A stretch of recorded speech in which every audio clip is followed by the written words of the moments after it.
parti.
Bonsoir les amis, nous sommes le 22 avril, il est 20h02. Nous allons passer la parole à Aviram qui va nous faire une belle session comme d'habitude. On compte sur toi Aviram et puis préparez vos questions exclusivement dédiées à ce qui va être dit ce soir. Voilà, merci à vous. Aviram, je te passe la parole. Merci Joël. Donc je vais me présenter plus physiquement.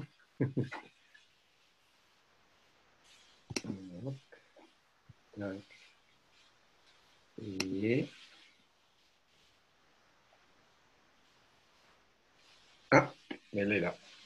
Alors, vous m'entendez bien? Oui, très bien. Donc, bonjour à tout le monde. Ce soir, mercredi 22 avril, c'est la journée de la Terre aujourd'hui. Et le titre de notre show aujourd'hui, c'est Post-Corona, le nouveau départ. Et je peux imaginer que cette nouvelle de M. Kesh vous a enchanté au moins comme il m'a enchanté, moi. Donc, j'ai changé un peu l'apparence de notre titre avec une image et je trouve que c'est plus convivial et c'est ça.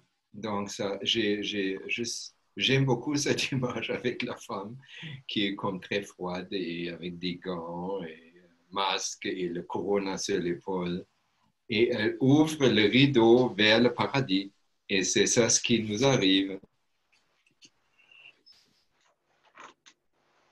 Donc, on va aujourd'hui s'occuper du 324e Knowledge Seeker Workshop, le 113e One Nation, One World. Je peux vous donner juste ce que j'ai écouté quand c'était live, mais maintenant c'est live tellement longtemps que je ne suis pas capable de suivre ça.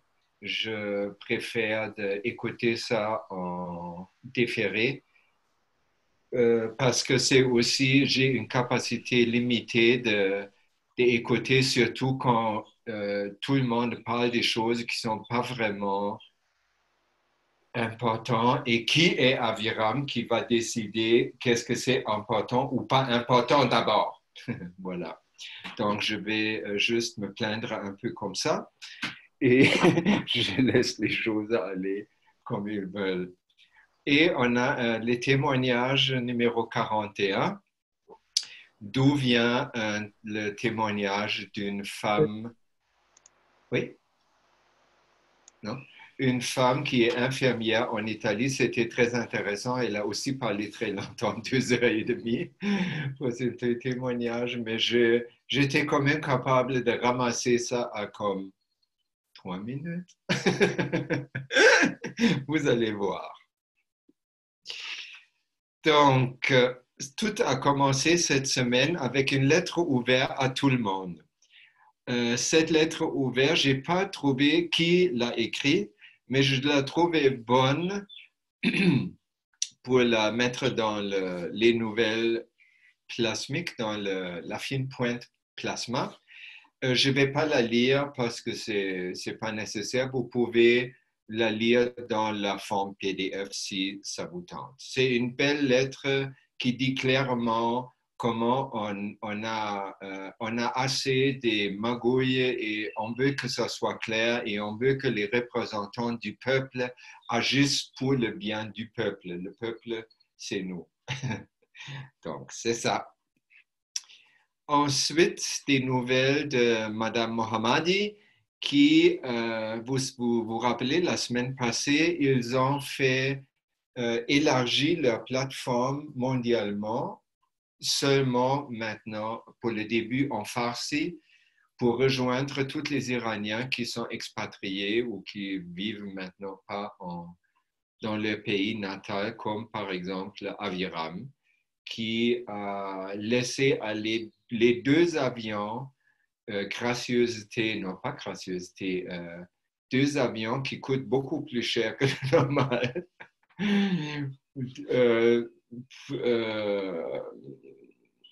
donnés par, non pas donnés, mais fournis par le gouvernement canadien pour le repatrier. Il a pensé à ses affaires et je dois vous informer que à San Juan et les petits villages autour où nous habitons, il n'y a encore pas de cas officiels d'infection. Néanmoins, toute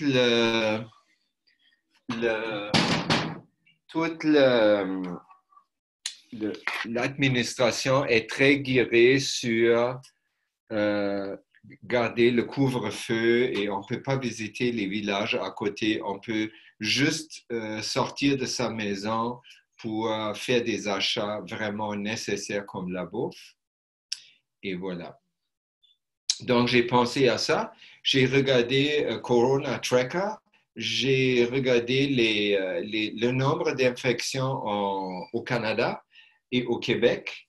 Et j'ai ajouté un 0 pour un niveau réel, de réalité plus adapté à la réalité. Et je n'avais plus envie de retourner parce que j'ai pas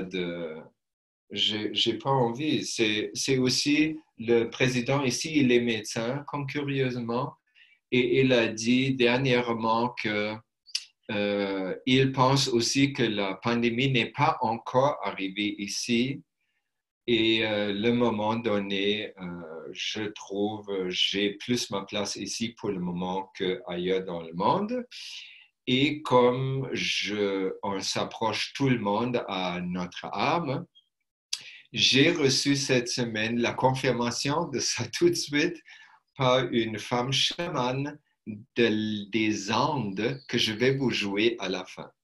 C'est une vidéo qui elle parle en espagnol, et pas très bien et lentement espagnol, mais aussi c'est traduit, c'est sous-titré en français et en anglais. Donc c'est un bijou ce vidéo-là. Et la femme aussi, c'est un bijou.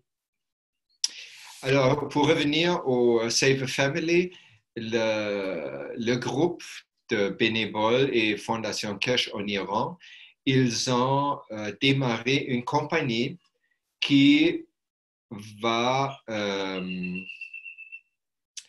dans laquelle ils proposent que les gens comme nous peuvent faire des donations et dépendamment du nombre de la chiffre des donations qui sont données par nous, on peut, avec cette donation, sauver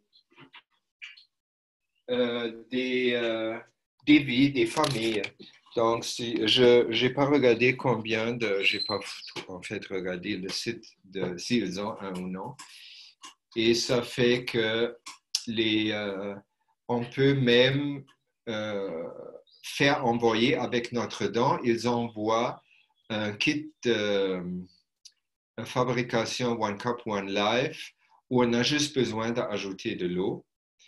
Et c'est ça. Donc, si c'est une très, très bonne idée, le client, c'est-à-dire nous qui font donation, la donation augmente seulement si on choisit une famille qui ne vit pas en Iran. Parce que à ce moment-là, le réseau n'est pas encore étalé sur d'autres pays, donc ça va être envoyé de l'Iran, si j'ai bien compris, et les frais pour cet envoi-là doivent être assumés par le donateur, que je trouve une bonne idée.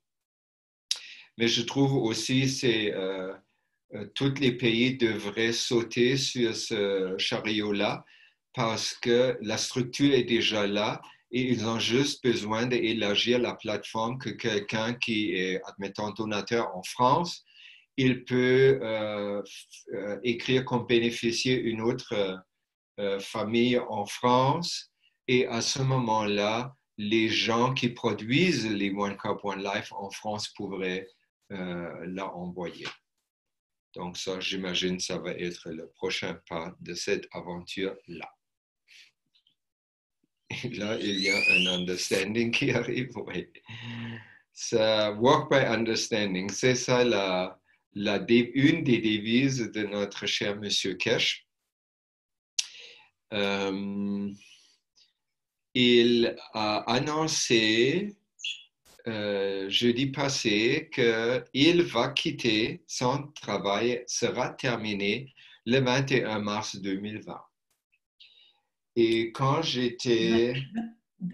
Pardon, 2021? 21, oui, c'est ça, 21 mars 2020, c'est déjà passé. Excusez, mais j'ai juste trouvé cette date-là dans une image, donc j'ai un peu truqué la chose. Donc, il nous reste encore presque une année. Et la même chose m'est arrivée avec Osho. Avant de quitter son corps, il a fait un discours en parlant quand il va quitter le corps. Et là, tout le monde était choqué. Tout le monde a tout de suite pensé, oh my God, il va mourir maintenant. Il nous le dit. Et, aïe, aïe, aïe, qu'est-ce qu'on fait? Et là, il a dit, ne vous inquiétez pas, je vais seulement partir quand je vois que vous serez capable de vous débrouiller tout seul. Et j'ai pensé exactement la même chose quand M. Kesh a annoncé que le 21 mars 2021, son travail est terminé. Ça veut dire nous avons autant compris qu'on peut rouler la boule nous-mêmes aussi. Et ça, je trouve formidable aussi parce qu'il a vraiment travaillé avec un acharnement. Il a mis des heures quand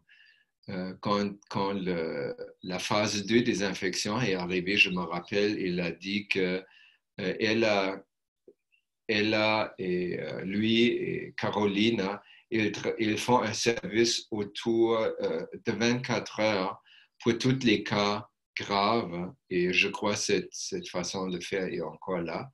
Mais ça, c'est beaucoup d'engagement. Et même dans les Knowledge Seeker Workshop et One World, One Nation, il dit souvent aussi, on entend le téléphone sonner, il dit, ah, voilà une autre urgence, je vous quitte. Donc, on est content pour lui. Et j'espère qu'on va lui faire une bonne fête d'adieu. Sur le niveau de l'âme surtout. Ensuite, on va comme faire une deuxième capsule sur la justice universelle. Parce que la question est arrivée, que devrions-nous faire de personnes comme Bill Gates, alors tous les génocideurs, et où est la gang des pédophiles autour des royautés mondiales? Et la réponse est rien du tout sur le plan matériel. Pourquoi? Parce que la justice universelle ne se fait pas par un homme sur un autre homme ou par une institution juridique.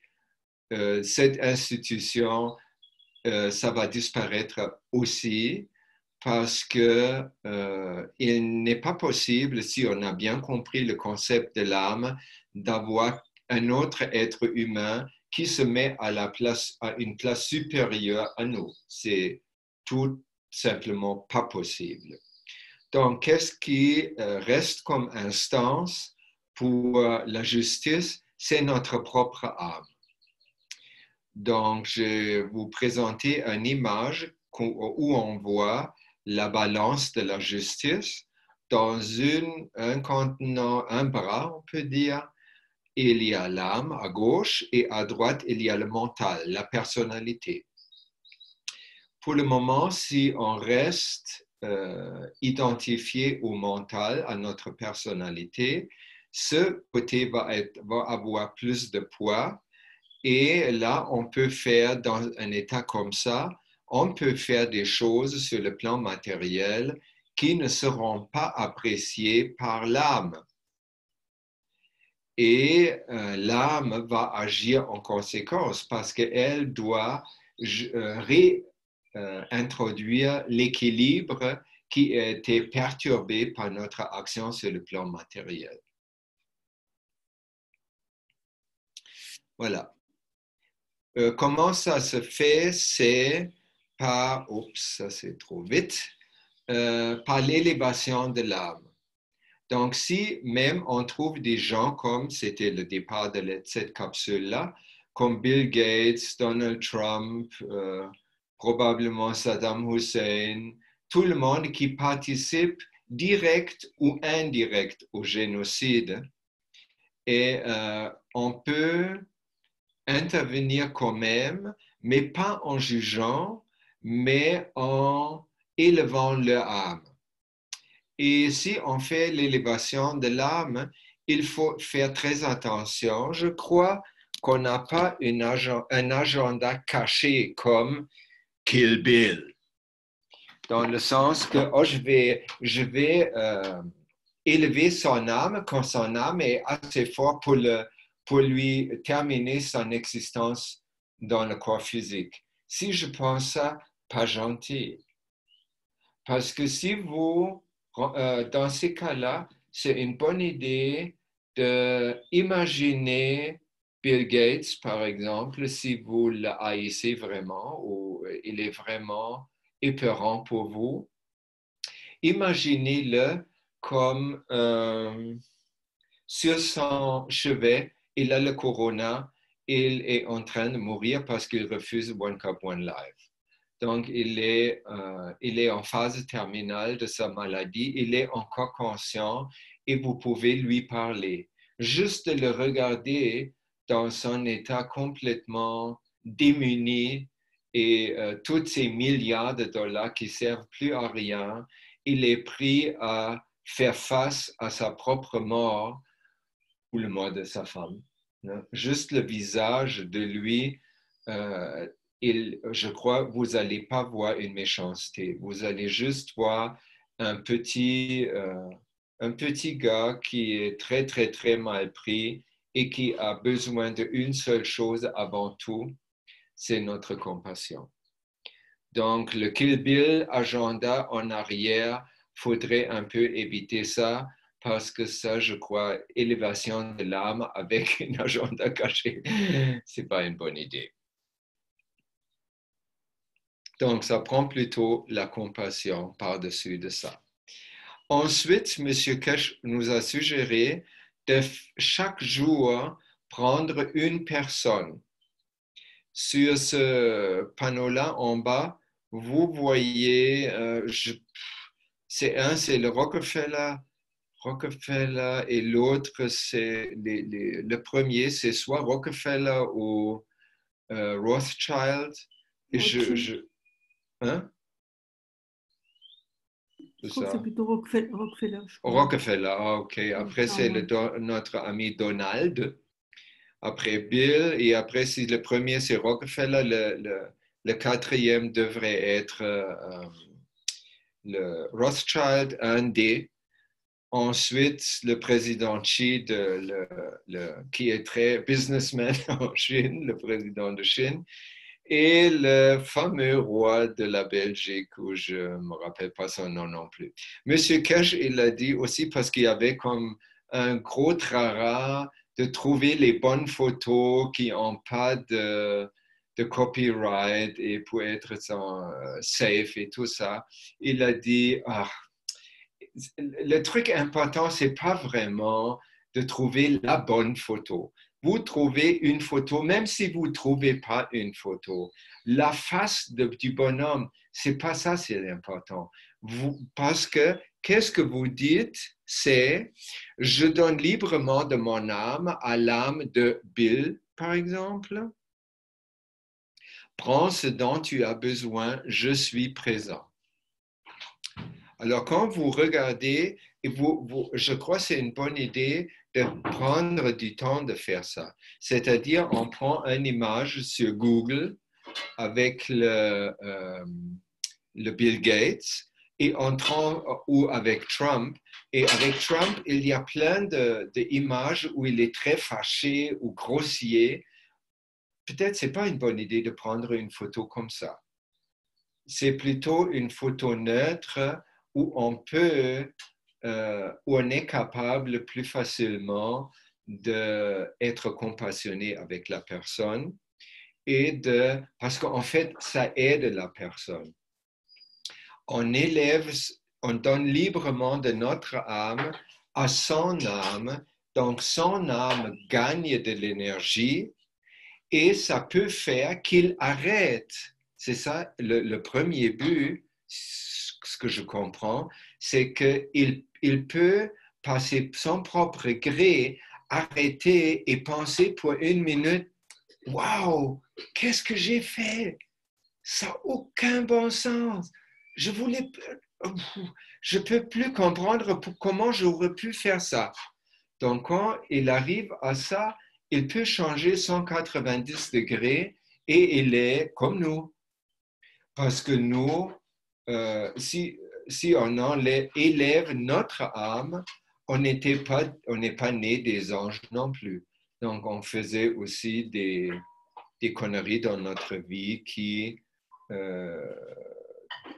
qu'on devrait nous-mêmes nous pardonner et les autres, si c'était un tort aux autres, de demander le pardon des autres aussi. Alors, il a dit, faites ça avec chaque des personnes, d'abord Bill Gates, après les collaborateurs directs de Bill Gates, après les Rockefeller, Rothschild, Morgan Chase, UBS, Banque de Paris, toutes les banques d'un pays comme la Banque nationale ou les banques fédérales ou comment ils peuvent s'appeler. Toutes ces banques-là, ils donnent l'air d'être des banques qui appartiennent à l'État. Rien n'est plus loin de la réalité. C'est des banques qui sont fermement dans les mains privées. Guider cette gang de banquiers, ou en anglais, on appelle ces gens-là banksters, comme gangsters, ils ont fermement dans la main de Rockefeller et Rothschild et compagnie, Illuminati, qui sont peut-être en train de s'illuminer actuellement. Yippie. Donc, tous ces gens-là, après qu'on a eu ça, ça peut aussi être dans le niveau local. Comme ici, le maire, finalement, il a donné aucun suite à notre rencontre pour qu'on puisse aider avec le corona à San Juan où nous sommes. Le médecin en charge qui chapeaute le service de santé ici à San Juan, il est très suffisant et il dit moi j'ai aucun pouvoir de décision, je suis juste employé. C'est la bullshit, mais il est très content qu'il peut avancer ça pour se laver les mains. Alors, je fais élévation des âmes de ces deux-là et le président de Guatemala aussi. j'ai demandé une audition avec le président parce que tout le monde me dit ici, c'est le président qui décide et on ne peut rien faire autre que le président nous dit de faire sur le plan municipal, admettons. Donc, j'ai compris ça et je demandais à un ami qui s'appelle Hugo, qui habite ici au Guatemala aussi. Je parle à tout le monde. Je dis, si vous avez un contact au président, utilisez-le pour moi, que je puisse demander rendez-vous. Parce que si je demande un aviram qui est un gringo et qui vient de wherever, une audition avec le président, ben jamais. Voilà. Alors, ça prend quelqu'un. Et ce Hugo-là, ce amigo mio, il a trouvé le numéro de téléphone cellulaire d'un général. Voilà. Et ce matin, j'ai envoyé un SMS au général pour expliquer qui je suis et avec qui le Conseil universel et la Fondation Cash, on est prêt pour aider San Juan et Guatemala gratuitement pour qu'ils puissent sortir du pétrin dans lequel ils ne se sont pas encore vraiment. Donc, tout ça, je fais aussi. Ça ne veut pas dire qu'ils sont des génocideurs, mais c'est toutes les gens qui n'ont pas on peut dire qui ne vivent pas le mandat de leur position. Par exemple, si quelqu'un est dans une position de maire d'un village comme ici, il doit obligatoirement et absolument à 100% vivre pour aider sa citoyenneté, tous les gens qui habitent là, tous les gens. Et s'il ne le fait pas, il vit pas la responsabilité qui lui est transférée par son mandat et l'âme n'aimerait pas ça parce que l'âme, elle ne peut pas mentir. Donc, elle va trouver tout de suite, elle va voir tout de suite des feux rouges quand le maire fait ceci ou cela qui n'est pas en accord avec sa responsabilité. Voilà. Ça, je vous propose ça aussi, que vous pouvez faire la même chose avec les administrateurs dans votre région. Ça peut aussi être les directeurs des services de santé et tout ce que tout va mieux. C'est pas nécessairement, on les juge pas, on fait juste leur donner de notre énergie dans le bon côté. Que le monde, la transition du monde au paradis se fasse plus aisément possible. C'est ça, on aimerait beaucoup ça. Une citation de notre maître, M. Kesh. Le jugement vient par l'élévation de l'âme et non par la condamnation de la forme physique. Ça, c'est une citation qui a déjà mis fin à tout le système judiciaire au monde. Parce qu'on n'a pas besoin. L'âme de chacun de nous est le juge et il ne va pas attendre Nimmerlein's Day, c'est-à-dire le jour du jugement. Il fait ça chaque seconde. On fait quelque chose et peut-être vous avez observé ça aussi. Vous faites quelque chose pas tout à fait kosher et tout de suite vous vous sentez pas bien ou quelque chose d'autre arrive que vous avez mal ou mal à la tête, comme un mal à la tête qui est comme une épingle et qui s'en va tout de suite juste pour dire hop, qu'est-ce que tu as dit là? Alors, notre âme est déjà un peu plus fort pour nous aider. Ensuite, jeudi passé, M. Gesh a fait une excursion dans le domaine de la mathématique. Et j'ai pas j'ai compris les formules que je vais vous expliquer autant que j'ai compris, mais j'ai pas vraiment compris le but de cet exercice-là. Donc, il a écrit la formule A fois B, AB, égale C fois D, c'est D. Dans cette formule A, c'est l'âme de l'homme. Le B, c'est l'âme de la forme physique, ça on connaît. Le C, c'est le correspond l'âme de la coupe numéro 1. Et le D, c'est l'âme de la forme physique, donc coupe numéro 2 de la cup of man. Ça veut dire, si je dis l'âme avec l'âme de la forme physique, quand ils sont en harmonie, c'est exactement la même chose que l'harmonie qui est déjà établie dans la coupe de l'âme la coupe de vie, cup of man numéro 1 avec la cup of man numéro 2. Et c'est ça qui fait que nous, si nous pouvons permettre d'exposer notre être à cet équilibre, nous aussi, on peut retrouver notre équilibre. Ensuite, il a divisé les deux côtés de l'équation par la coupe de vie, la cup of man. Ça, si on divise le A fois B par B et par C, on arrive à A par rapport à C égale D par rapport à B. Donc, ça veut dire qu'est-ce que l'âme de l'homme est vis-à-vis de coupe de l'âme numéro 1. C'est notre âme de la forme physique en relation avec l'âme de la forme physique coupe 2 de la cup of man.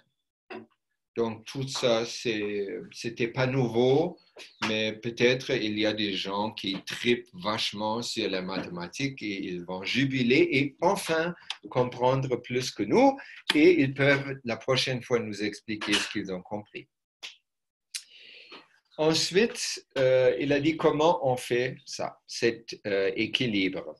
La petite image en noir et blanc veut vous montrer la situation du départ. La situation pour faire l'équilibre, ce n'est pas une situation de neutre ou bonheur, c'est une situation de souffrance. Lorsque nous souffrons, nous avons besoin d'équilibrer les deux âmes en nous parce que le sentiment de souffrance est indice que nous avons perdu cet équilibre-là. Normalement, cet équilibre se perd parce que sur le plan matériel, nous avons ou pensé, ou dit, ou fait quelque chose que notre âme ne ferait jamais. Donc, nous avons pris nos distances de notre âme, nous avons arrêté de suivre notre âme et non seulement ça, on a fait même quelque chose qu'elle est contre que nous fassions ça.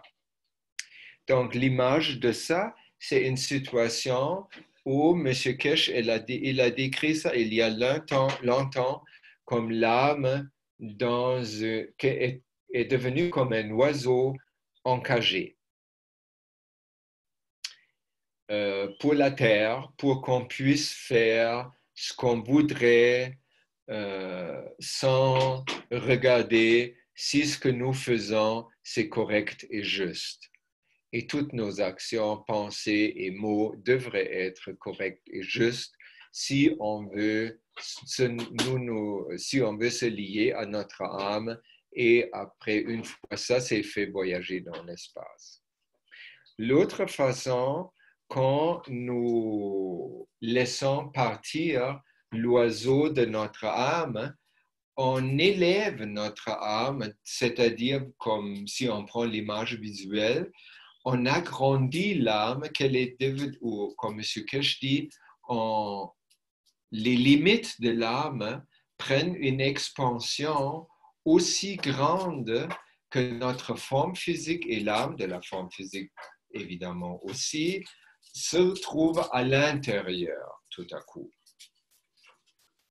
Et à ce moment-là, toutes les décisions qui sont prises, ils sont, je vais vous dire ça après, je vais lire avant le truc.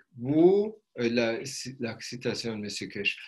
Pour faire ça, retrouver l'équilibre, vous devez aller à l'intérieur. Vous ne trouvez pas ça à l'extérieur, seulement dans votre intérieur. Et à votre intérieur, vous allez là pour agrandir les limites de votre âme, ce qui fera en sorte que le corps sera englobé à l'intérieur du champ de l'âme. Et dans cette situation ou positionnement-là, le corona ne peut plus fonctionner. Et ça, c'est très clair parce que double raison. Un malaise, une maladie, un accident ou la mort, c'est des indices que l'âme veut nous dire quelque chose. L'âme veut nous arrêter quand on est sur une mauvaise traque. Deuxième raison, quand on a rétabli l'équilibre, c'est-à-dire l'âme de l'homme ou l'âme universelle, elle est plus grande, elle englobe notre âme de la forme physique, notre mental, et il y a un équilibre entre les deux. Quand cet équilibre est établi sur le niveau matériel, tout de suite, tout le corps est équilibré aussi. Et il n'y a pas de place, il n'y a pas un environnement, il n'y a plus un environnement propice pour maladie, accident ou des sentiments négatifs. Oui? Donc, c'est ça. Et quand on arrive dans cet état d'équilibre, tout ce qui est décidé, dit et pensé vient de toute évidence de l'accord entre l'âme de la forme physique, notre mental, et notre âme, c'est-à-dire tout ce qu'on veut ou toutes les intentions qu'on a, tout ça est en harmonie entre les deux âmes. Et non la volonté séparée de la personnalité séparée, d'une personnalité séparée. Donc, en fait, cette situation où l'équilibre est restauré, c'est-à-dire l'âme est plus grande que le mental, c'est la fin de notre personnalité comme on la connaît aujourd'hui. En d'autres mots, c'est tous les maîtres ou les illuminés de toutes les époques ont parlé ça, c'est le nirvana ou on peut appeler ça illumination. Souvent, les maîtres disent illumination, c'est la perte de la personnalité. À ce moment-là, on n'est plus identifié à une petite entité séparée, la personnalité, qui est juste construite de vieilles mémoires ou de désirs non accomplis. Mais à ce moment-là, on est plus identifié à tout. Donc, si on est identifié à tout, on peut au même temps dire on est identifié à rien.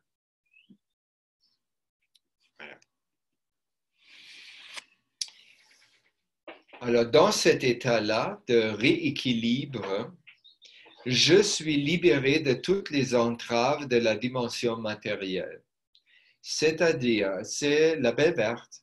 Donc, si j'ai faim, je n'ai pas besoin de manger du matériel, je n'ai pas besoin de tuer.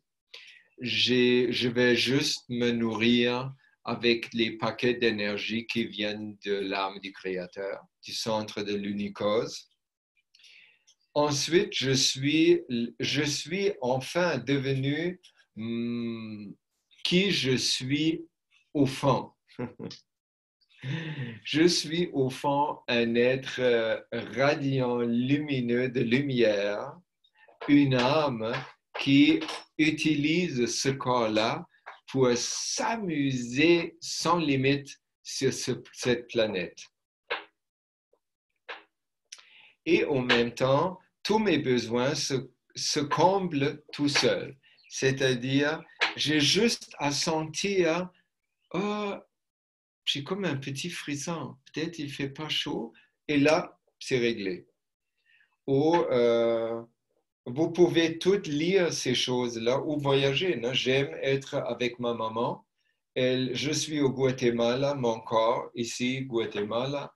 Maman est en Allemagne et boum, je suis devant la porte de maman et je pèse sur la sonnerie.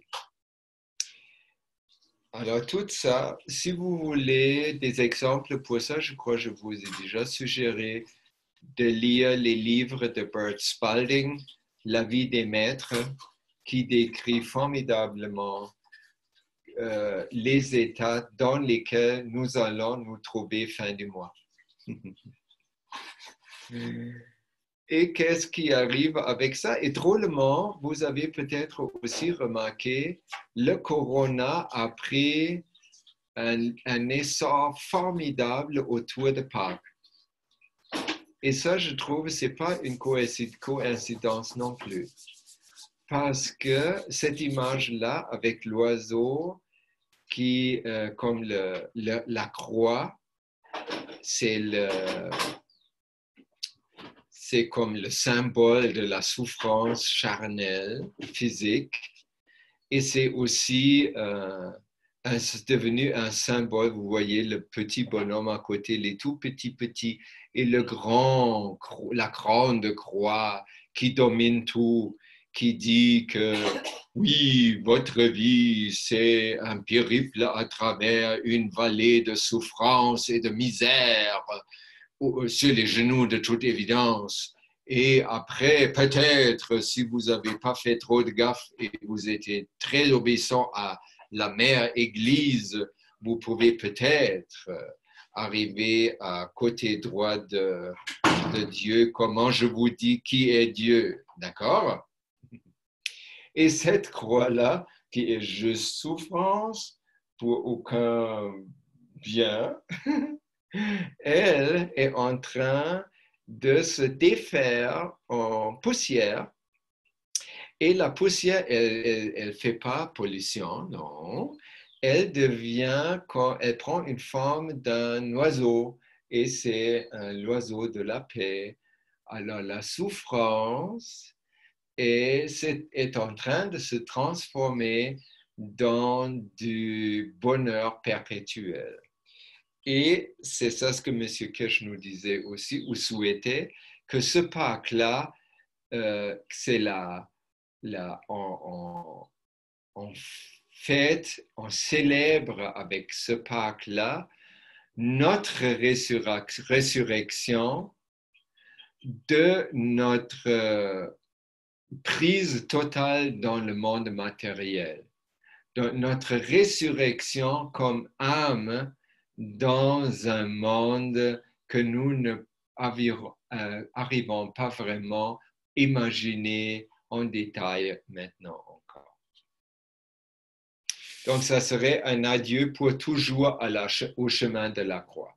Le chemin de la croix, c'est comme un cul-de-sac qui n'arrive pas à quelque chose qui est souhaitable pour personne, sauf ceux qui en profitent, comme le Vatican ou les gouvernements, ou toutes ces mosquées, toutes les prêtreries de toutes les dénominations religieuses qu'il y a.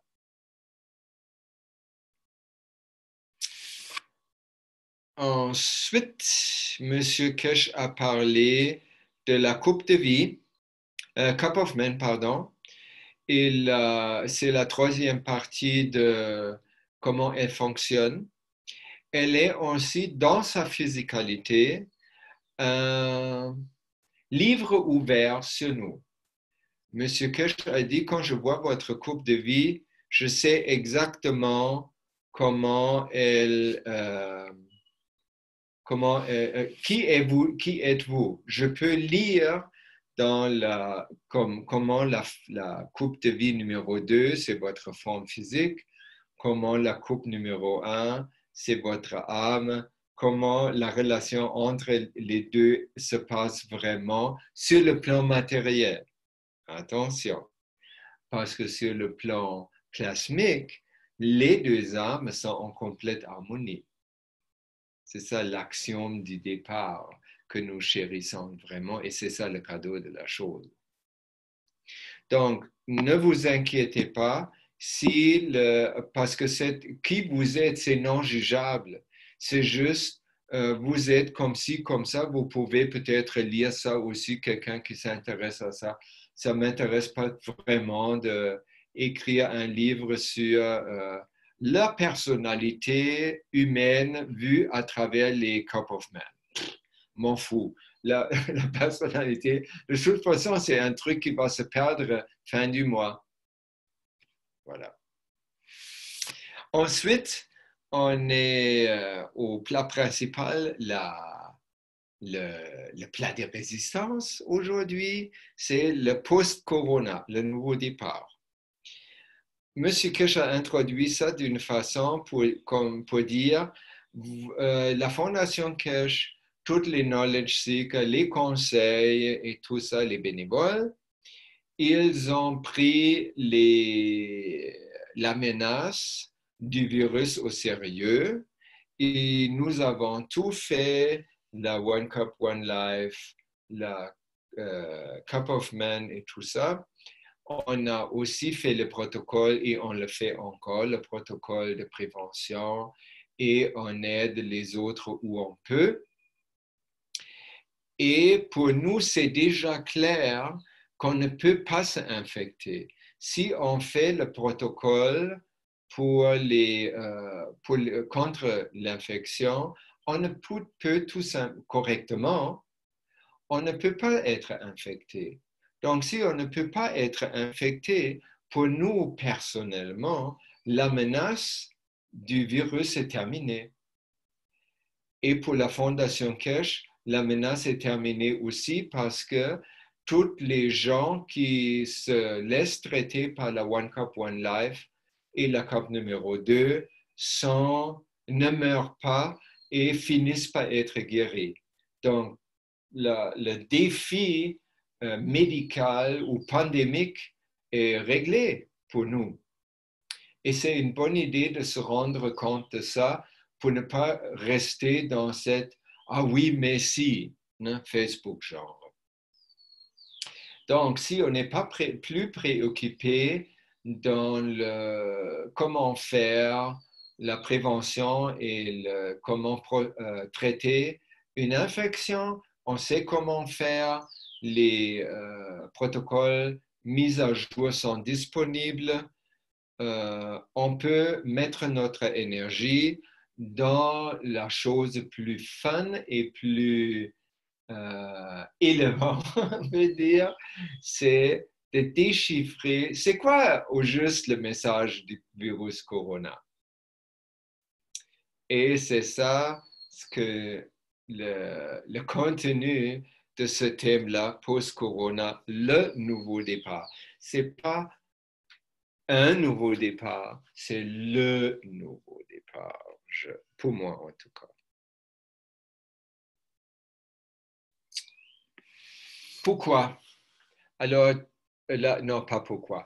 La chose qui vient sur la tablette tout de suite, revient sur la tablette tout de suite, après qu'on a réglé le côté pandémie du corona, c'est de toute évidence la raison ou le but chéri de la Fondation Kirsch, c'est l'exploration de l'espace.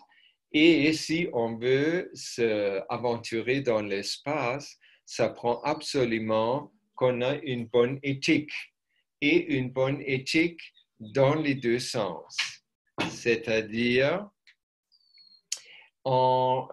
il faut être capable de se protéger contre les virus qui voyagent librement dans l'espace. Hein, on se rappelle. Et ça prend aussi donc notre protection vers l'extérieur, quand on va à l'extérieur de notre spaceship planète bleue. Mais ça prend aussi dans l'autre sens quand on a des visiteurs de l'extérieur ou quand nous revenons. Il ne faudrait pas que nous importons ou les autres importent des maladies ou des virus pour lesquels on est, face auxquels on est vulnérable. Ce que nous rappelle cette chose-là, on l'a déjà vécu il y a 400 ans, quand nous, les Espagnols et les Italiens et les Français et les Anglais ont colonisé les, entre guillemets, nouveaux mondes. Et là, on a tout de suite remarqué qu'il y a beaucoup d'indigènes qui meurent d'une maladie qui, pour nous, ça fait juste quelques jours au lit comme une grippe ou quelques plus graves, des maladies bactériennes ou virales, où les indigènes, les peuples indigènes n'avaient pas d'anticorps. Donc, leur corps ne pouvait pas se défendre et ils sont morts par milliers de ça, juste contact physique. Donc, ça, il faut faire attention. De l'autre côté, il y a même si on attrape un virus dans l'espace, on ne va pas avoir l'eau de Gans spécifique pour ça à développer. On n'a ni le moyen ni le temps de développer ça quand on voyage dans l'espace. Autrement, M. Kirsch nous a dit ce qui ne m'a pas apparu, que je ne savais pas avant, que le nombre de virus ou l'importance des virus sur notre planète a augmenté significativement après qu'on s'est aventuré sur la Lune et on s'est aventuré tout court dans l'espace. Donc, ça veut dire quand nous allons dans l'espace et revenons, même si c'est juste comme à l'extérieur de notre atmosphère, jusque la Lune, on ne va pas loin là, mais tout ce qui revient, peut-être même les appareils qui étaient dans une orbite et reviennent sur la Terre si jamais ça arrive. Quand ça revient sur la Terre, ça peut importer des virus et de toute évidence, ça a fait ça parce que le nombre, selon M. Kirsch, a augmenté. Comment se protéger? Même chose. Parce qu'on ne peut pas se protéger, on ne peut pas amener des pilules, on ne peut pas amener une unité universelle d'amélioration parce que c'est gros et c'est matériel. On veut voyager avec notre âme et ça veut dire qu'on ne peut rien amener, même pas notre corps. Et M. Kirsch dit les âmes, les virus comme le corona peuvent aussi être des virus qui attaquent l'âme. Donc, ça va dans tous les sens. Pour faire ça, la seule façon, c'est d'augmenter les limites, de libérer notre âme de la cage qu'elle englobe notre forme physique ou la suspend pour un moment jusqu'à le danger est passé pour après qu'on peut la refaire. À ce moment-là, l'âme fonctionne comme notre mère quand on était petit. On a joué dehors, on s'est blessé, on court, on revient en courant, en pleurant à la maman, on tombe dans ses bras et elle nous caresse, elle nous réconforte et elle nous restaure, met un pansement sur notre genou ou quelque chose. Donc, elle nous sauve. Et c'est ça ce que l'âme va faire. Si on dit comment faire pour élargir la limite de l'âme, Monsieur Kirsch a dit, tiens-toi devant la coupe de l'homme droit tel un être vivant et non comme un mort vivant. Alors, il ne faudrait pas se coucher devant la coupe de vie, mais être debout, droit. Regarde, avec un regard droit vers en avant et pas un regard vers en bas, misérable, comme dans l'église, comme un pécheur dans l'église, les épaules affaissées et peu de respiration. Non. Et la Cup of Men, elle aimerait voir quelqu'un ou une femme ou un homme qui sont droit debout, qui sont en pleine force de leur capacité, qui ont le goût de vivre et qui ont le goût d'avoir du plaisir pendant qu'ils vivent. Voilà. Et là, M. Kirsch a dit, il y a quelques-uns parmi nous qui ont déjà fait cette expérience. Elle peut, cette expérience que l'âme est plus grande que l'âme de la forme physique, ça peut être une expérience comme si on a quitté son corps. Donc, on voit son corps de par en haut. C'est un peu comme une expérience de proche mort, near-death experience. On sort du corps et si on a quelque chose à faire, comme vous vous rappelez, une fois, je vous ai raconté en détail le livre de cette Indienne qui habite à Singapour, qui est revenue d'une mort imminente et pendant son séjour, entre guillemets, de l'autre côté, c'est très clairement le domaine de l'âme, elle revient, elle n'avait plus aucune maladie. Pourquoi? Parce qu'une fois on s'est rendu de l'autre côté, c'est cet équilibre qui préclut tout débalancement et par la suite aussi toutes les conséquences comme des maladies, des mauvais sentiments, des malaises et des accidents.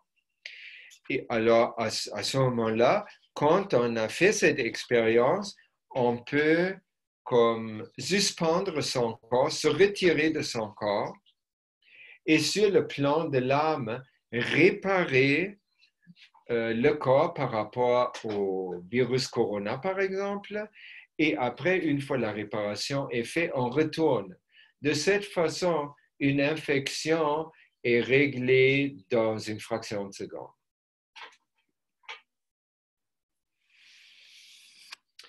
Ensuite, le dernier Knowledge Seeker Workshop, c'était le 16 avril 2020. Si vous connaissez la numérologie, on peut faire un calcul vite.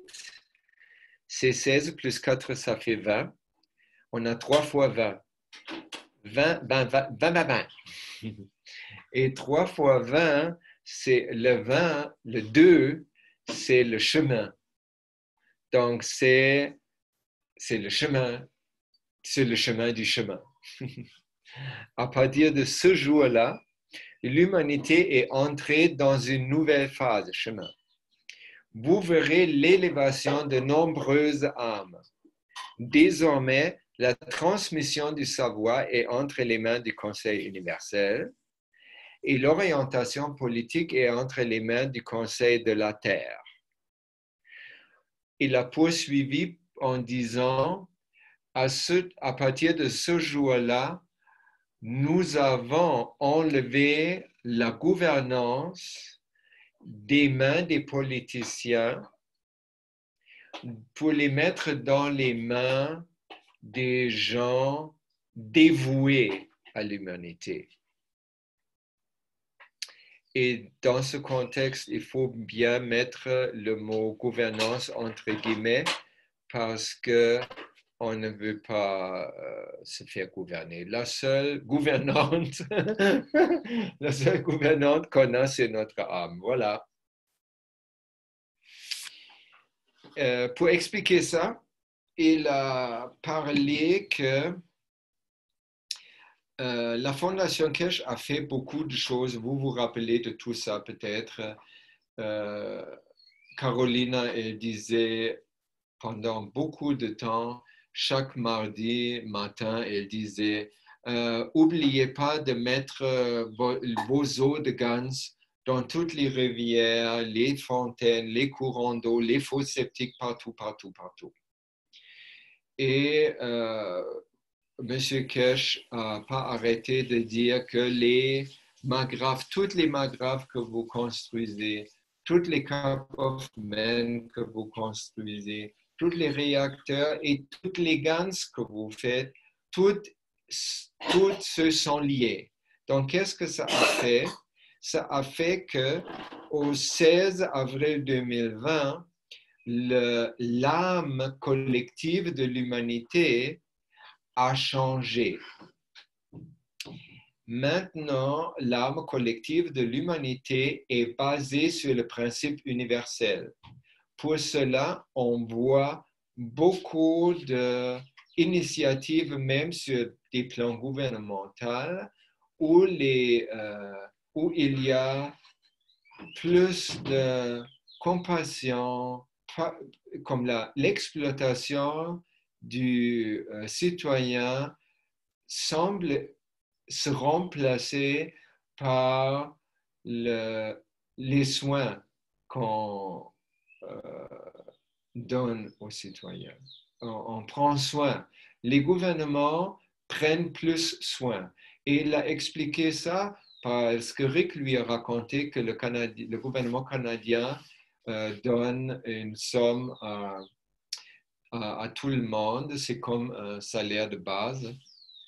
Et il a dit que M. Trudeau, le président du Canada, il a fait ça parce que sa femme, justement, elle était infectée. Donc, il a regardé la réalité en face et il a ressenti l'émotion de perte. Il avait, en autre mot, peur de perdre sa femme. Et ça faisait tout un autre aspect parce que juste avant, le même M. Trudeau, il a utilisé tout le monde était occupé avec la pandémie et lui, il a donné feu vert à la pipeline de pétrole. Donc, après, ça se corrige un peu. Et à partir de ce jour-là, l'humanité est rentrée dans une nouvelle phase. C'est-à-dire, dans cette nouvelle phase, on peut vivre dans le paradis comme des êtres vivants, des êtres de lumière, comme vous voyez en bas. Ça, c'est notre, de quoi on va avoir de l'air à la fin du mois, pour ceux qui ont les yeux pour voir ça. Hein? On est des êtres de lumière qui peuvent utiliser un corps pour déguster l'amour dans la planète bleue. Et la vieille façon, la vieille âme collective de l'humanité qui était juste fixée sur le pouvoir de l'un côté et la misère de l'autre côté est terminée. Ouf. Je vous dis, je suis vraiment content et des fois, c'est comme quand j'étais accepté au Conseil universel, c'était trop beau pour être vrai. Des fois, je pense, ouais, c'est trop beau pour être vrai. Et après, je dis, mais Aviram, ne pense pas des conneries comme ça, c'est pas trop beau. Tu attends ça depuis ta naissance et plusieurs vies peut-être, et maintenant, s'il arrive, tu sais, trop beau.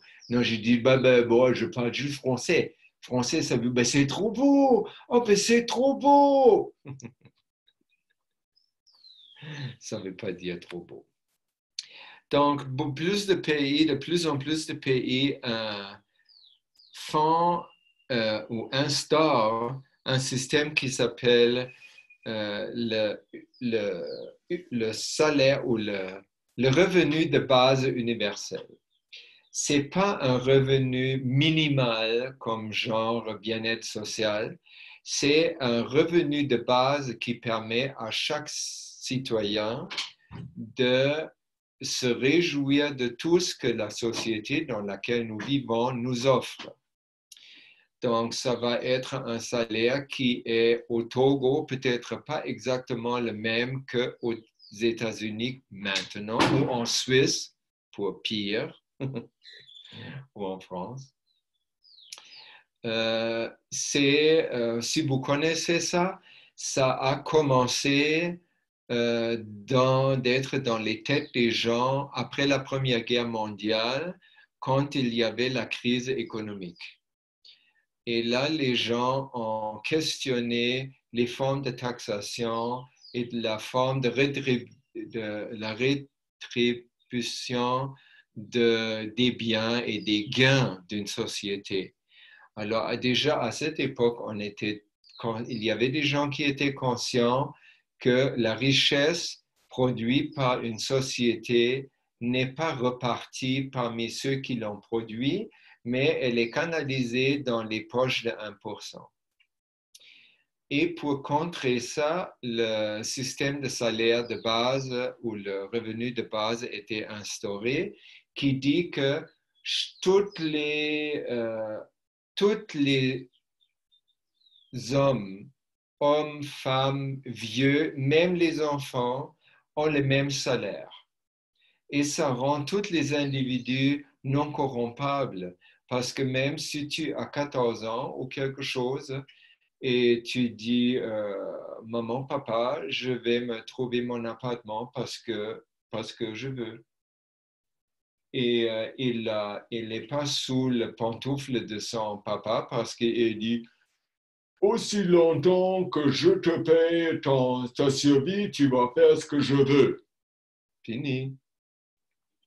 Et aussi, aucun boss peut dire, si votre condition de travail ne nous plaît pas, je vais vous licencier tout simplement. Avec le salaire de base, on n'a tout simplement pas besoin de travailler pour gagner sa vie. La vie est déjà gagnée. Et quand de plus en plus de gouvernements font ça, M. Kesh a un peu fait un peak view dans le futur et il a dit à ce moment-là, les gens peuvent se présenter dans le conseil de communauté ou même la nation et disant, je suis médecin ou homme de main ou fermier ou camionneur et qu'est-ce que mes besoins sont couverts, j'ai mon salaire de base, je peux vivre tout simplement, mais j'aime les capacités que j'ai et j'aimerais vous demander comment je pourrais les mettre au service de la communauté. Wow! Et même dans le mouvement de salaire de base, cette optique n'était pas mise en avant.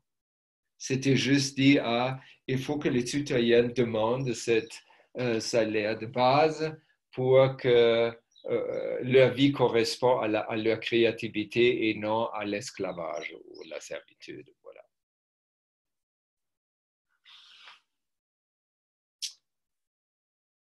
Ensuite, ça c'était aussi un truc. Comme vous connaissez peut-être si vous allez être branché sur les différents groupes cash Facebook, la groupe du Taïwan, il y a une femme qui s'appelle Céline Wang et elle met souvent les passages très marquants des Knowledge Seeker Workshops de la semaine. Elle les transcrit et elle les met un peu dans une forme compréhensible et elle les poste sur son Cash Foundation Taiwan. Et cette fois-ci, elle a pris un passage comme je ne sais pas comment elle a eu cette idée, mais tout à coup, c'était là, la transcription d'un passage du Knowledge Seeker Workshop numéro 174. C'est quoi le rapport, hein? Et le titre, c'était « C'est le destinataire qui décide ». Et comme par hasard, Monsieur Kesh dit jeudi passé, parce qu'il y avait une question de quelqu'un en Chine, je crois, qui a fait une coupe de vie pour sa maman. Et il demandait, la coupe de vie, elle va fonctionner comment? Selon moi, le désir ou les intentions du créateur ou selon la maman qui est le récepteur. Et je veux donner ma coupe à elle, cup of man. Donc, c'est clairement, il l'a fait pour elle en partant. Ça fait partie de sa création de cette façon-là. Et là, M. Kirsch a répondu aussi la même chose, que c'est le destinataire. Si vous, comme créateur, vous libérez votre cadeau, quoi que ce soit, dans les mains de celui qui vous les donnez, c'est le destinataire qui va déterminer qu'est-ce qui se fait avec. Et dans le Knowledge Seeker Workshop numéro 174, il parle de l'homme pense toujours il est juste consommateur, comme le gardien là qui mange des donuts, ou un policier peut-être. Hein? Il mange beaucoup de donuts. Et pour nous, d'ingérer la matière ou l'énergie ou de l'eau, c'est souvent vu comme consommation. C'est-à-dire c'est unidirectionnel. Et M. Kesh nous alerte que ce n'est pas unidirectionnel du tout. En réalité, notre corps et notre système, comme le système de toutes les autres, sont des systèmes comme des convertisseurs. On est des convertisseurs d'énergie. Un exemple très pour ça, c'est les abeilles. Ils mangent le nectar et après, ils transforment ça en miel qu'ils utilisent pour survivre l'hiver, mais que nous aussi pouvons utiliser comme miel, pour manger du miel ou faire quelque chose d'autre avec. Mais aussi, si on regarde par exemple les plantes et nous, on inspire oxygène, on expire CO2. Les plantes, pendant la journée, ils inspirent le CO2, ils expirent le CO, l'oxygène. Donc ça, c'est aussi. Et là, il dit, M. Kirsch, le plus qu'on regarde ça, on voit comme un réseau très détaillé, très hyper complexe, comment la nourriture de l'un est transformée dans une autre nourriture de quelqu'un d'autre, qui transforme dans une nourriture de quelqu'un d'autre. Et il y a 1 ou 2 semaines, on a déjà parlé de ça par rapport à la nourriture, que les énergies, comme par exemple on se nourrit 80% par l'air, par la respiration, et ce qu'on inspire a déjà passé à travers beaucoup d'autres êtres. Et chaque être laisse comme sa signature plasmique. Donc, le champ plasmique de ce que nous mangeons devient de plus en plus raffiné. Oui, raffiné, je crois que c'est le bon mot. Et là, si on peut regarder maintenant, parce qu'on est presque prêt à nous aventurer dans l'espace, ça inclut aussi les autres êtres qu'on ne peut pas voir avec nos yeux aminoacides pour le moment. Donc, il n'y a pas de consommation. Et dans ce contexte d'interdépendance, d'échange continuel, ce qui arrive, c'est que de toute évidence, c'est toujours le destinataire qui décide qu'est-ce que vous lâchez, comment il va l'utiliser. parce qu'il ne peut pas l'utiliser. Vous ne pouvez pas dire « mon expiration n'est pas pour les plantes ». Pas possible. On ne peut pas faire ça parce qu'on ne peut pas contrôler ça. Mais il y a une incidence que M. Kirsch n'a pas vraiment parlé de ça directement, mais après est arrivé comme un accrochage de ma femme avec sa fille qui est à Paris et qui ne veut pas faire la One Cup, One Life. Et ma femme se soucie beaucoup pour elle parce qu'elle ne veut pas qu'elle est dans un danger de s'infecter et d'être parmi les 90% qui vont mourir par une infection. Donc, elle est très prise avec ça, avec cette un peu nonchalance de sa fille qui dit ah, mais je ne partage pas vos croyances. Alors, dans nos relations, ça peut se montrer comme ça. Une personne dit le corona, c'est une question de vie et de mort, ma chérie, et je t'aime et je ne veux pas te perdre. Alors, je te donne le manuel pour faire la One Cup, One Life. S'il te plaît, fais-la. Et la fille dit maman, je vais très bien, j'ai pas de problème, je suis en top shape. Et c'est de faire ces coupes, je ne peux même pas me rappeler du nom, et c'est compliqué, et je n'ai pas envie. En plus, les magasins sont fermés, et de toute façon, je n'adhère pas à vos croyances. Voilà. Et ça, c'est symbole ou c'est un événement qui illustre très clairement que c'est elle, la maman, elle a donné elle voulait comme véhiculer son souci, sa préoccupation pour le bien-être de sa fille. Mais sa fille, elle a pris ce que la maman a donné, comment elle, dans ce moment, pouvait se nourrir de ça.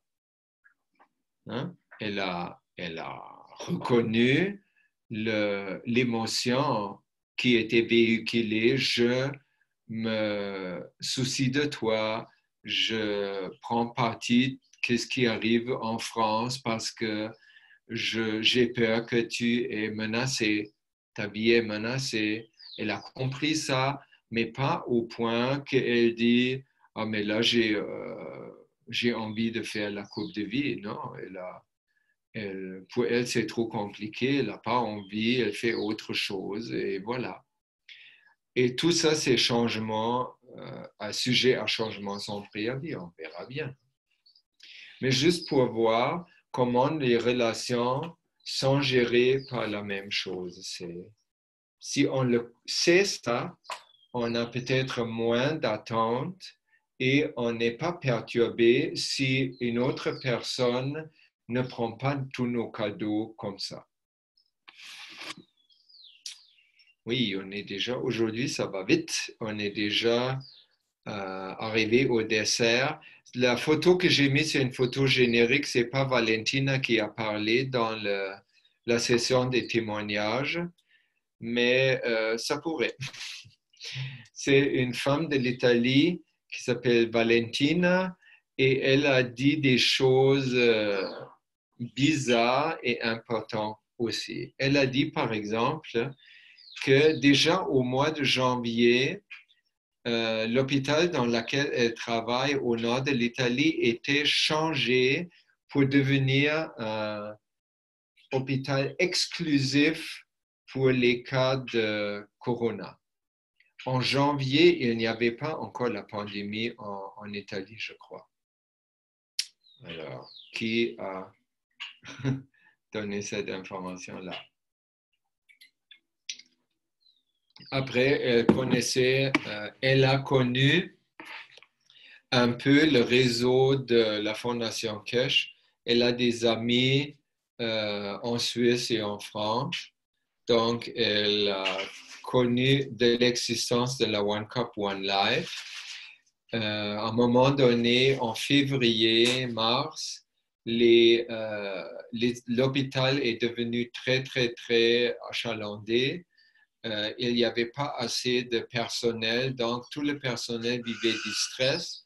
Et dans cette situation de stress, elle a attrapé le corona pulmonaire, première version, on peut dire.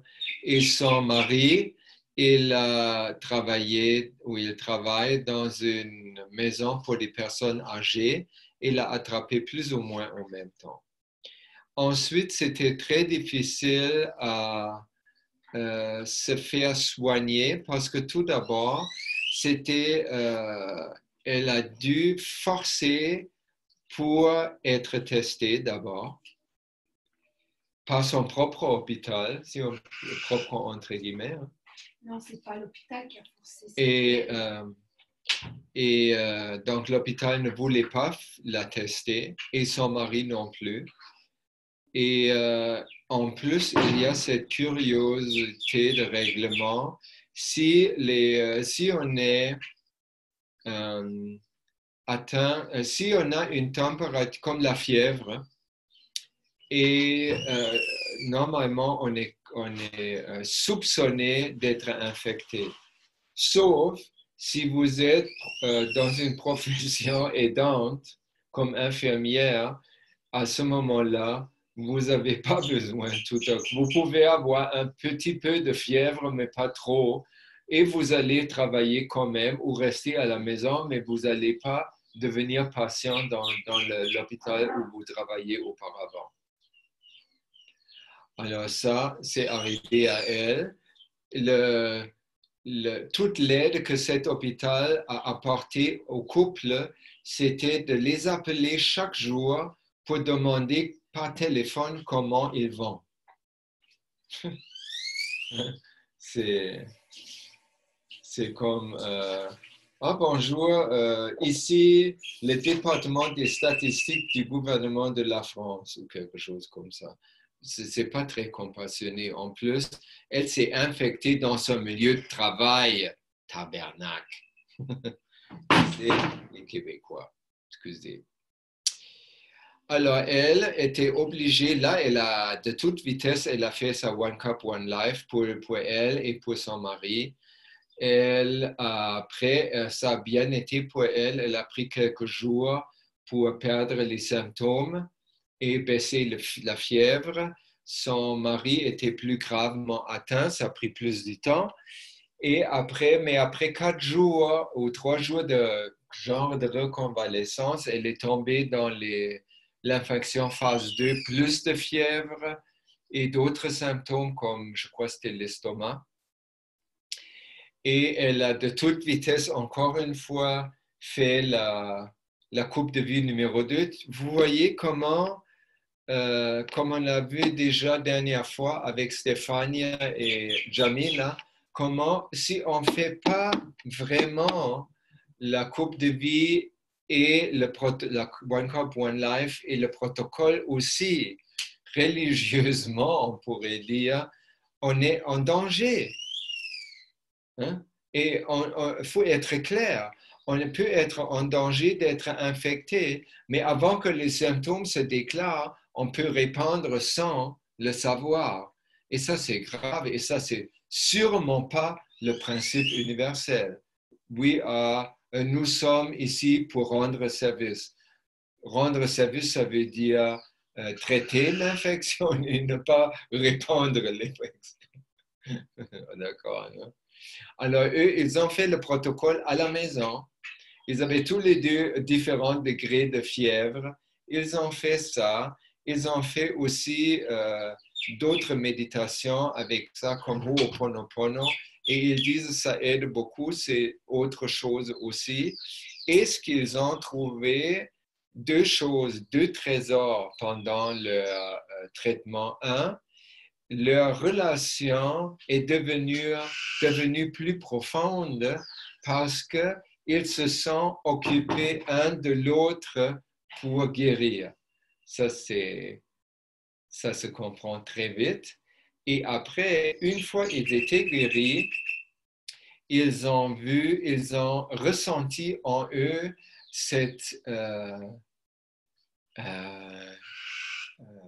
ils se sentaient poussés comme une mission. Ils avaient tout à coup la mission d'aider d'autres personnes avec la One Cup, One Life parce que eux sont des exemples vivants que ça marche. Hein? C'est pas, ah oui, j'ai entendu quelqu'un qui dit, oh, ça marche en Iran et en Chine. Non, je l'avais, je me suis guéri moi-même avec ça, voilà. Et ça, c'est tout un autre poids d'argument. Voilà, ça c'était Valentina.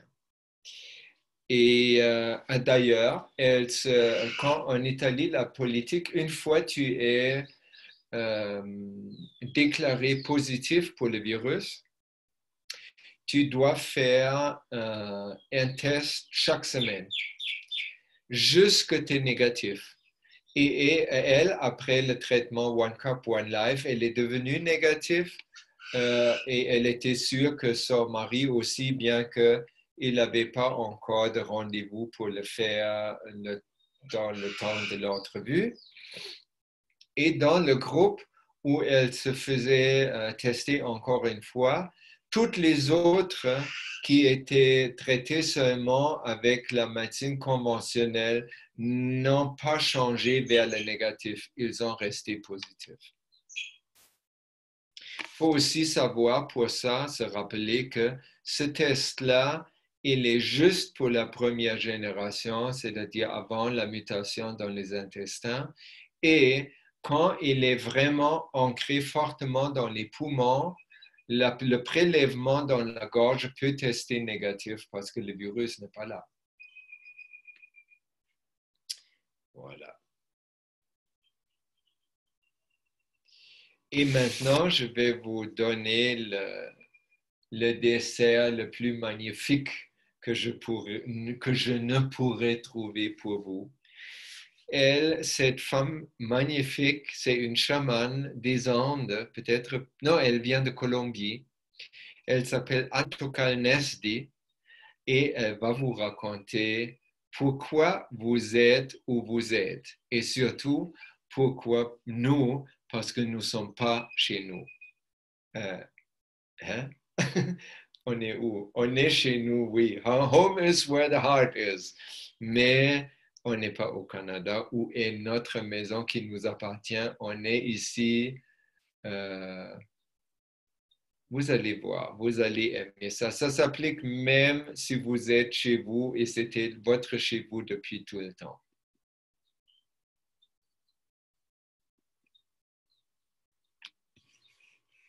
Pourquoi ça ne fait pas la vidéo?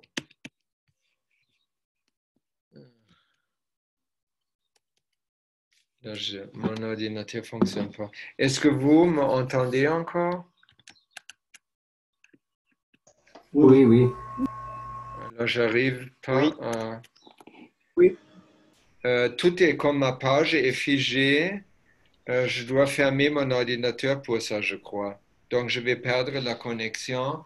Je peux malheureusement pas vous montrer la vidéo, mais vous allez trouver la vidéo sur le PDF et je vous demande vraiment, avec toute mon âme et mon cœur, de le regarder. Ça va vous nourrir magnifiquement. Il court aussi sur Messenger. Je crois Ursula le distribuait, a partagé avec beaucoup de gens déjà. Donc, c'est une fin imprévue. Et voilà, votre temps de poser des questions ou des commentaires.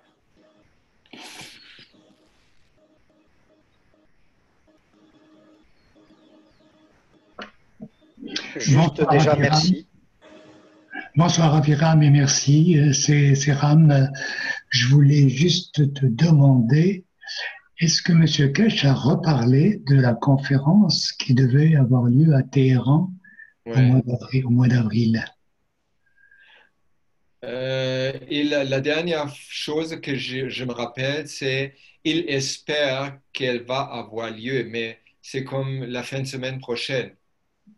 Et je n'ai pas vu d'autres nouvelles comme normalement, si ça a lieu, Rick va annoncer comment y aller et quand ça a lieu et tout ça. Il n'y a pas d'annonce et beaucoup d'aéroports sont fermés. Donc, comment on veut y aller, hein?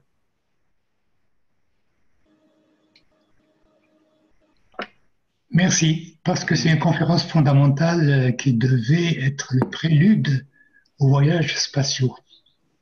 Oui, mais on pourrait aussi penser que maintenant, beaucoup de conférenciers ou même des artistes, euh, comment on appelle ça, de scène, ils ne peuvent plus apparaître au public parce que c'est des rassemblements de plus que 2 personnes et ça ne marche pas. C'est pas permis. Donc, ils font ça virtuellement. Ils font ça sur Zoom ou sur une autre plateforme et par Internet. Et peut-être ça peut être ça ou peut-être encore la conférence va avoir lieu sur le niveau de l'âme et là, on n'a même plus besoin d'Internet. Merci. Plaisir.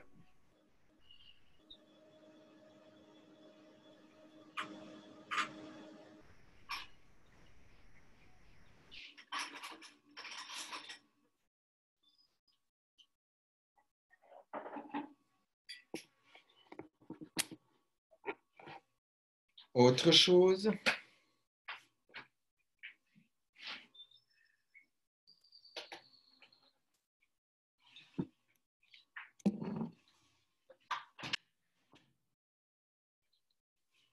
Pas d'autre chose? Alors, je vous remercie de votre attention, chérie. Et je vous dis bonne nuit jusqu'à la semaine prochaine. Merci Aviram pour tout ce que tu as dit ce soir. C'est super. Merci. Bonne nuit également. Merci à toi. Un grand merci. Merci beaucoup. Merci Bonsoir à à vous. tous. Oui, Merci bonne à vous, nuit. Yaram. Bonne nuit à toi. Merci, bonsoir.